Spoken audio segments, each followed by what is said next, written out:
오직 나는 야훼를 우러러보며 나를 구원하시는 하나님을 바라보나니 나의 하나님이 나에게 귀를 기울이시리로다.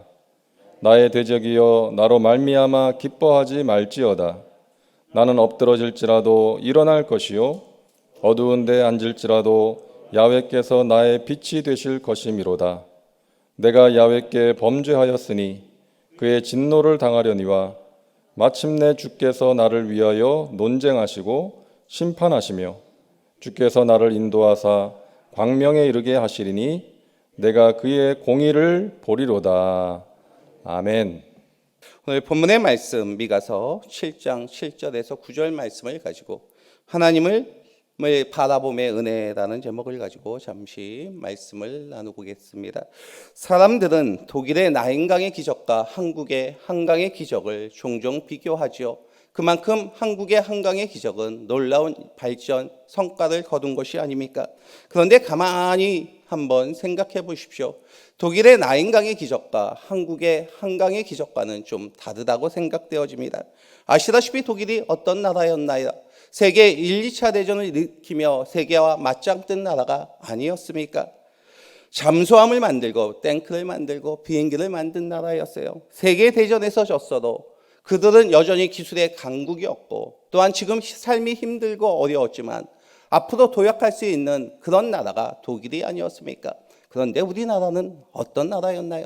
다 망할 대로 망한 나라가 아니었습니까? 일제 36력을 거쳐 식민지의 삶, 그리고 해방되어서 남과 북이 갈라지고 또한 6.25 전쟁으로 말미암아 조금 남아있는 것마저도 모두 사라져버린 나라가 우리 대한민국 아니었습니까?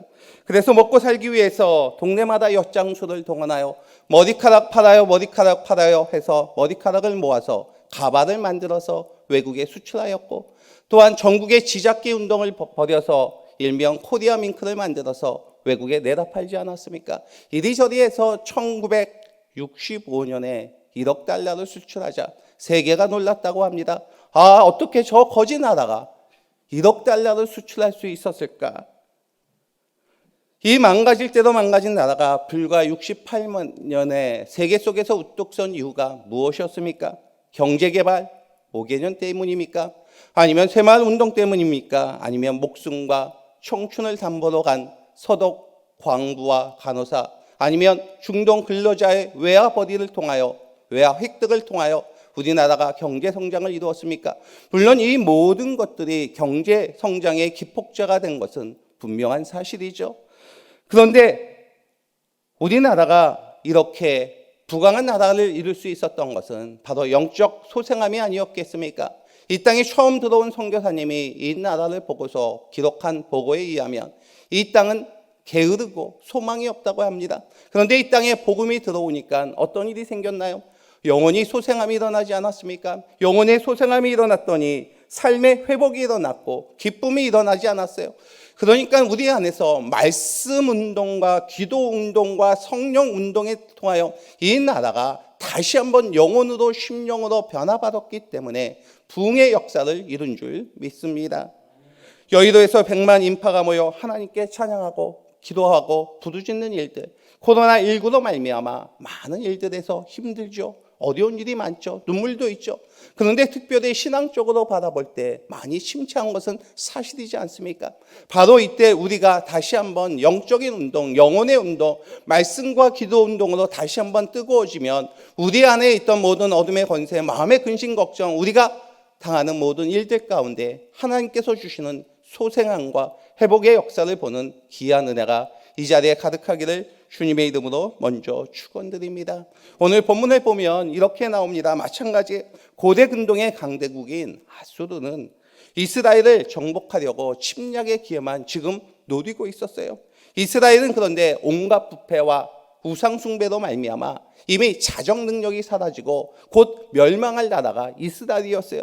이때 미가라는 오늘 본문에 나오는 선지자가 그 당시에 돈만 주면 거짓 예언을 하는 많은 선지자들과는 다른 예언을 하기 시작합니다. 거짓 선지자들은 이렇게 이야기하죠. 이 나라는 하나님께서 우리와 언약을 맺은 나라이기 때문에 절대로 망할 수 없다고 합니다. 이 나라는 무슨 일을 해도 아무런 해를 입지 않을 것이라고 거짓 선지자들이 예언을 해요. 그런데 미가 선지자가 봤더니 이 나라가 위험한 거죠. 그래서 외칩니다. 다시 우리가 하나님 앞에 깨어서 나와 기도하면, 하나님 앞에 바로 서면 하나님께서 이 땅을 회복시켜 주시고 은혜를 베풀어 주시고 다시 존귀함을 주실 것이라는 것이 오늘 본문의 말씀입니다. 사랑하는 여러분, 그러면 우리가 이 땅에서 하나님을 바라보고 하나님을 의지하고 나갈 때, 힘들고 어려울 때, 눈물이 있을 때 바라보면 어떤 은혜를 주시는지 잠시 몇 가지만 나누고자 합니다. 먼저 7절 말씀 같이 읽습니다. 오직 나는 야훼를 우러러보시며 나의 구원하시는 하나님을 바라보느니 나의 하나님이 나를 들으시리로다. 여기 말씀의 첫째 이렇게 표현합니다. 나의 하나님이 나를 들으시리로다. 첫째로 하나님께서 저와 여러분의 음성을 듣기를 원하신다는 사실을 믿으시길 간절히 원합니다. 2001년 전 9.12 테러로 쌍둥이 빌딩이 붕괴된 다음에 잔해 속에서 생존자를 찾는 작업을 하지 않았습니까? 우리나라 삼풍백화점이나 큰 건물이 무너졌을 때도 똑같은 작업을 하는데 구조대원들이, 소방대원들이 잔해 속에서 제일 먼저 하는 일이 무엇인 줄 아시죠? 바로 소리를 찾습니다. 잔해 속에서 만약에 생존자가 있다면, 그리고 그 사람에게 의식이 있다면, 비록 다리가 부러져 있을지라도, 그리고 몸이 상했을지라도 살려달라는 소리를 낸다든지, 아니면 또독또독 뭔가 소리를 낼 수 있기 때문에 가장 먼저 하는 일은 소리를 찾아서 움직인다고 이야기를 합니다. 하나님이 우리를 보실 때도 마찬가지 아니겠습니까? 우리가 지금 건물이 무너지는 것처럼 우리의 마음이 답답하고 사방에 우겨쌈을 당하는 일들이 있을지라도 바로 우리가 기도하는 소리, 하나님을 찬양하는 소리, 하나님 앞에 나와서 부르짖는 소리, 이 소리를 듣기를 원하시는 것이 아니겠습니까? 구조대원들이 소리를 찾아서 움직이듯이 하나님도 바로 우리 소리에 민감하게 반응하여 주셔서 응답을 허락하여 주시고 우리의 길을 인도하여 주실 줄 믿습니다.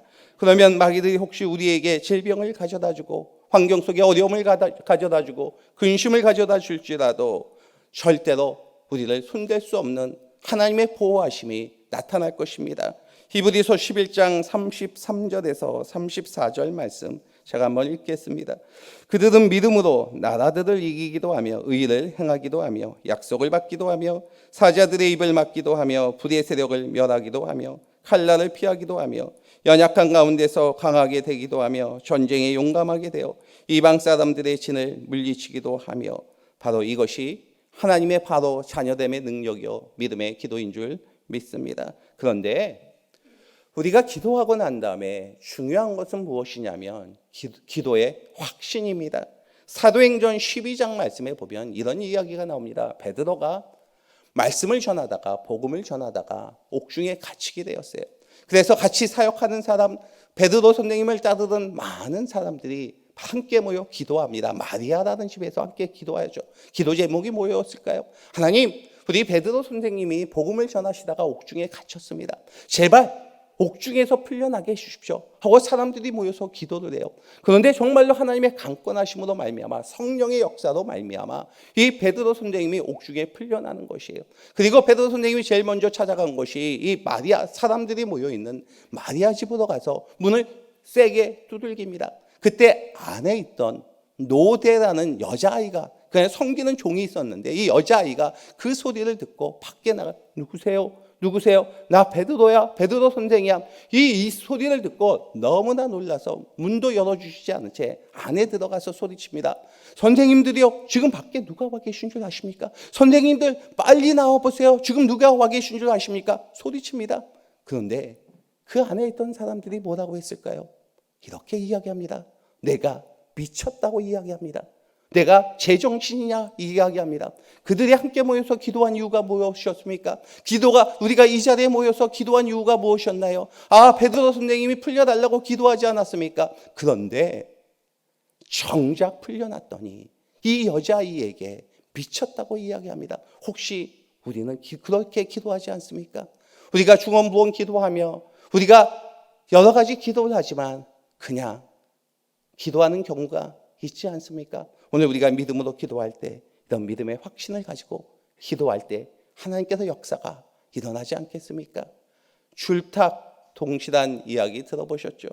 알 속의 병아리가 껍질을 깨고 세상에 나오기 위해서는 아직 아물지 않은 잎을 가지고 안에 있는 껍질을 쪼읍니다. 그거를 뭐라고 하냐면 줄이라고 이야기합니다. 그러면 밖에 있던 어미닭이 그 소리를 듣고 밖에서 쪼아줍니다. 탁이라고 이야기하죠. 그런데 어미닭이 밖에서 도와주지 않으면 아무리 안에 있는 병아리가 열심히 쪼아도 그 계란은 깨지지 않아요. 알은 깨지지 않아요. 그러니까 이 줄과 탁이 동시에 맞아 떨어져야만 어떻게 해요? 계란이 깨지고 병아리가 세상에 나오는 것입니다. 우리의 기도도 마찬가지 아니겠습니까? 우리가 기도의 확신을 가지고 하나님 앞에 기도할 때 우리가 믿음을 안에서 하나님께서 오늘도 나에게 좋은 일을 허락하여 주시고 응답을 허락하여 주시고 하나님께서 내 안에 생명의 역사를 부어주신다는 그 믿음의 소식, 자녀들을 놓고 기도할 때 하나님의 역사의 응답이 동시에 일어남으로 말미암아 오늘도 우리 안에 갇혔던 모든 어둠의 일들은 깨어져 나가고 닫혔던 문들은 열려지고 우리 마음의 근심은 평안함의 역사가 일어날 것을 믿습니다. 그래서 우리가 함께 기도할 때 절망아 떠나갈지어다, 절망아 떠나갈지어다, 문제야 떠나갈지어다, 슬픔은 사라질지어다 기도하시길 간절히 원합니다. 두 번째로 우리가 주님을 바라볼 때 주시는 은혜가 8절 말씀 같이 읽겠습니다. 같이 읽습니다.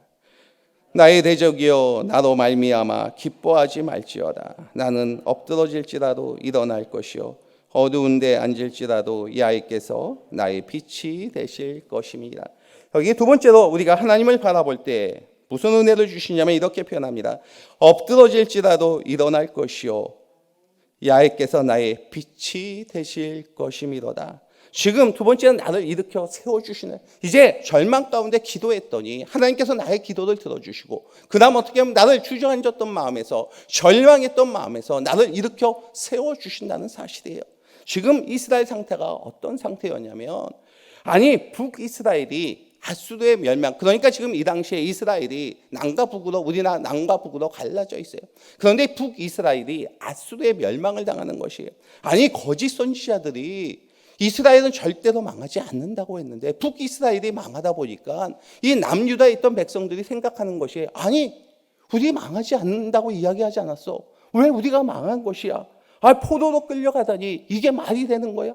혹시 우리에게도 이런 일이 일어나지 않을까? 우리도 혹시 포로로 잡혀가지 않을까? 마음에 두려움이 생겼던 것이죠. 자기들이 죄를 짓고 멸망해 갔는데 거짓 선지자들은 계속해서 왕과 백성들의 마음을 맞추기 위해서 비유를 맞추기 위해서 계속 거짓 예언만을 하니까 이 백성들은 마음에 의심이 생기기 시작했던 것이죠. 바로 미가 선지자가 하는 이야기가 바로 이 거짓 선지자들의 말에 귀를 기울이지 말고 이제 하나님의 말씀을 듣고 너희가 주저앉던 마음, 절망했던 마음에서 일어나라고 말씀하시는 것이에요. 옛날 시골 장터에 가면 먹거리도 많고 볼거리가 풍성하지 않았습니까? 그 중에서 특별히 사람들의 이목을 끄는 것은 지금은 사라졌지만 또돌이 약장수였는데 목소리를 낮게 까주고 이렇게 이야기하는 단골 레파토리요. 날이면 날마다 오는 게 아닙니다. 이 약 먹어봐, 이 약 먹어봐, 애들은 가라, 애들은 가라. 이렇게 이야기하면서 약장수가 약을 팔지 않나요? 그러면 사람들이 줄을 서서 그 약을 사기 위해서 기다립니다. 죽은 자도 살아나갈 것 같고 마음의 가슴이 답답한 것도 오늘 이 시간에 이 약을 먹으면 열릴 것 같고 모든 병이 나을 것 같아요. 그래서 사람들이 어떻게 하나요? 훅 하고 넘어가죠. 그런데 문제는 이 약을 먹고서 고생은 설사도 하기도 하고 오늘날만 하면 가난 같은 그런 중환병에 걸려서 죽도록 고생하면서 고생만 하죠. 지금 이스라엘 백성들이 고통을 당하고 어려움을 당하고 힘든 일을 당한 이유가 무엇이었나요? 바로 거짓 선지자들의 말을 믿었기 때문이 아닙니까? 그래서 미가 선지자가 외칩니다. 이제 깨닫고 다시 돌아오면 하나님의 역사와 하나님의 능력과 하나님의 도우심이 우리 가운데 임할 것임을 외치는 것입니다. 바로 오늘 이 소리가 우리 가운데 나타나기를 간절히 원합니다. 1970년대 텔레비전을 보면 안테나를 옥상에 달거나 아니면 지붕에 달지 않았나요? 그러다 보니까 바람이 불거나 때로 안테나가 흔들려서 TV를 보려면 칙 하고 나오지 않을 때가 있어요.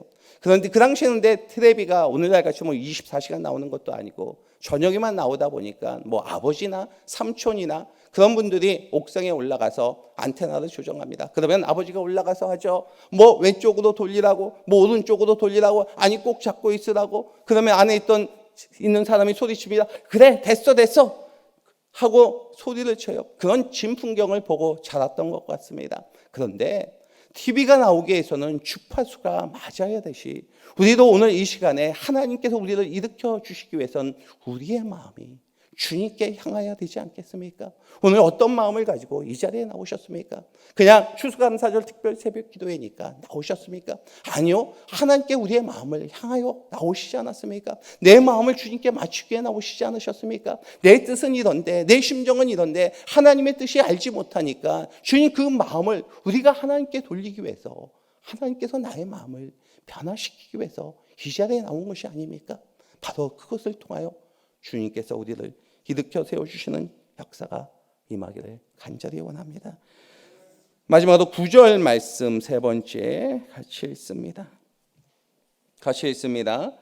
내가 야에게 범죄하였으니 그의 진노를 당하려니와 주께서 나를 위하여 논쟁하시고 심판하시며 주께서 나를 인도하사 광명에 이르게 하시리니 내가 그의 공의를 보리로다. 아멘. 여기 마지막으로 맨 하반절 말씀에 보면 이런 말씀이 있습니다. 나를 인도하사 광명에 이르게 하시리니 내가 그의 공의를 보리로다. 여기서 광명에 이르게 하신다, 세 번째 광명에 이르게 하신다고 했는데 광명이 뭘까요? 빛으로 인도하신다, 밝은 곳으로 인도하신다. 그런데 여기서 말하는 광명은 무슨 뜻이냐면 권리를 지킨다, 권리를 회복시키신다라는 뜻입니다. 무슨 얘기냐면 그 당시에 이스라엘 백성들이 예를 들어서 봄철에 씨를, 그러니까 밭을 가꾸고 씨를 뿌리고 가을에 추수하기 위해서 열심히 노력을 합니다. 그리고 가을 때가 되었어요. 이제 추수를 해서 집안의 창고마다 먹을 것을 가득 채웠어요. 그런데 어찌된 일인지 주변에 있는 사람들이 쳐들어오는 것입니다. 그러니까 고대에 있는, 그 당시에 이스라엘 주변에 있는 강대국들이 쳐들어오는 것이에요. 그리고 그 가을에 추수했던 곡식을 다 빼앗아 가요. 여러분 생각해 보십시오. 내가 땀 흘려서 뻘뻘 흘리면서 여름 내내 고생하면서 아름다운 열매를 맺었는데, 집안에 이것을 먹기 위해서, 겨울 내내 먹기 위해서 쌓아두었는데 갑자기 주변에 있는 사람들이 내가 가진 것을 빼앗아 온다고 생각해 보십시오. 얼마나 허탈하고 얼마나 가슴이 아프고 얼마나 절망적이겠습니까? 지금 이스라엘 백성이 그랬다는 것이에요. 가을 추수가 되어서 많은 것을 거두었지만 정작 그들은 하나도 먹지 못했어요. 누가 고생했습니까? 누가 힘을 들였습니까? 누가 발걸음을 옮겨서 밭에 나가서 그 발걸음을 옮겨 나갔나요? 이스라엘 백성이 그러지 않았습니까? 그러면 누가 먹어야 됩니까? 이스라엘 백성이 먹어야 되지 않겠습니까? 그런데 정작 이스라엘 백성들은 거의 먹지 못했다는 것이에요. 여러분, 우리 가정, 우리 자녀들이 땀을 뻘뻘 흘리면서 고생하면서 벌어들인 알곡이 있는데 그것을 다른 사람이 먹는다고 생각해 보십시오. 나는 하나도 못 먹고 얼마나 허탈하고 얼마나 가슴이 아프겠나요? 지금 이스라엘 백성들이 그랬다는 것이죠. 그래서 하나님께서 광명에 이르게 하신다는 그 권리들을 다시 지켜주시고 회복시켜 주신다는 말씀입니다. 바로 우리 가정에 하나님께서 우리를 지켜주시는 권리가 나타날 줄 믿습니다. 그래서 이사야 49장 16절 말씀에 보면 그 권리들을 하나님께서 어떻게 지켜주시는지 설명을 하고 있습니다. 제가 한번 읽겠습니다. 이사야 49장 16절 말씀입니다. 내가 너를 내 손바닥에 새겼고 너의 성벽이 항상 내 앞에 있느니라. 여기 내가 너를 내 손바닥에 새겼고 했는데 이게 무슨 뜻일까요? 이 표현은 무슨 이야기냐면 고대 근동에는 전쟁이 많이 있지 않습니까? 전쟁이 일어나면, 한 번 전쟁에 나가면 빨리는 6개월에 들어올 수 있지만 어떤 전쟁은 1년도 걸릴 수 있고 2년도 걸릴 수 있고 5년도 걸릴 수가 있어요. 그러다 보니까 자녀들이 전쟁에 나가면 그 자녀들이 돌아오기 전까지는 생사를 확인할 수가 없어요. 포로로 잡혀갔는지 죽었는지 알 수가 없지 않습니까? 그래서 전쟁에 나간 자식을 어머니가 너무나 그리워하는 마음을 가지고 어떻게 했냐면 이 손바닥에 자신의 이름을 새깁니다. 그런데 무엇을 가지고 문신을 하였냐면 오늘날로 말하면 뾰족한 송곳 같은 것이나 바늘을 가지고 자기의 이름을 새겨요. 제 이름이 이철웅이면 이철웅을 이 손바닥에 새기는 것이죠. 그런데 얼마나 고통스럽겠습니까? 한 글자 한 글자 팔 때마다 피가 뚝뚝 떨어지며 오늘날 같이 의료기술이 발달한 거 약이 발달하는 시대도 아니고 그래서 항생제가 부족해서 이 손바닥을 이 손을 잘못하면 자를 수 있는 경우들도 있어요. 그럼에도 불구하고 이 손바닥에 자녀들의 이름을 하나하나씩 새깁니다. 그리고 어떻게 해요? 후에 오늘날로 말하면 그러니까 잉크 같은 것을 그 위에 붙죠. 그러면 시간이 지나면 굳어집니다. 그러면 이 손바닥에 자기의 이름이 새겨지는, 자녀들의 이름이 새겨지는 것이죠.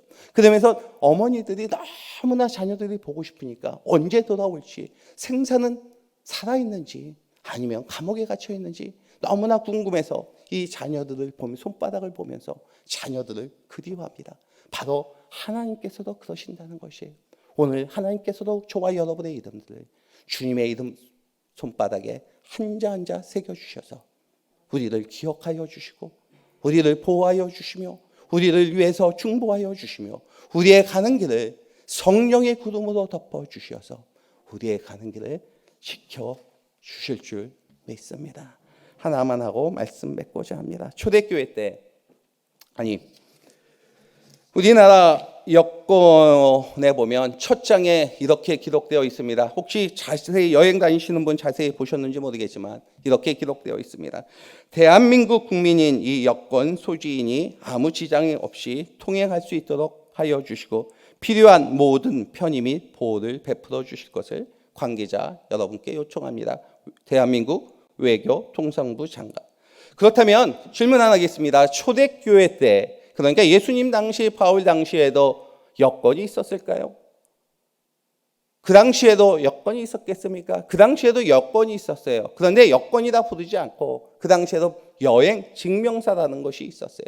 그렇다면 그 당시에 여행 증명서에는 뭐라고 적혀 있었을까요? 그 당시에는 로마가 지배하던 시대입니다. 이렇게 기록되어 있습니다. 만약 지상이나 해상에서 이 여행자를 해칠 만큼 강한 자가 있다면 그 자로 하여금 로마 황제와 전쟁을 할 만큼 자신이 강한지 생각해 보게 할지어다. 로마 황제 아우구스투스.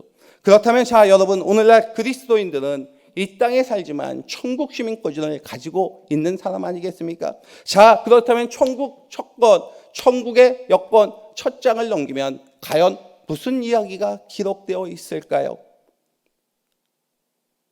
생각 안 해보셨겠지만 아마 이건 성경에 나와 있는 이야기는 아닙니다. 아마 제가 생각할 때 이런 글귀가 쓰여 있지 않을까 저는 생각합니다. 이런 로마서 8장 38절에서 39절 말씀인데 내가 확신하노니 사망이나 생명이나 천사들이나 권세자들이나 현재일이나 장래일이나 능력이나 높음이나 깊음이나 다른 어떤 피조물이라도 우리를 우리 주 예수 그리스도의 사랑에서 끊을 수 없으리다.